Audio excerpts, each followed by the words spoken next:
Hey, wanna know how to show or hide caller ID on your Samsung Galaxy A25?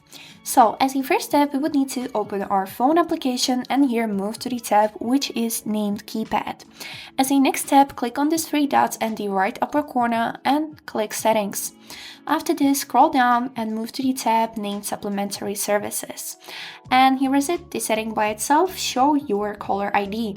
So as you can see, by clicking on it, we can see three options, but basically we have two.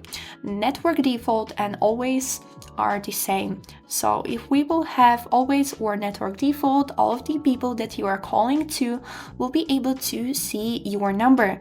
But if we will set never, when you are calling someone, they won't be able to see your number. They will see like phone unavailable or hidden caller ID or no caller ID. So this is it. I hope this video was helpful and thanks for watching.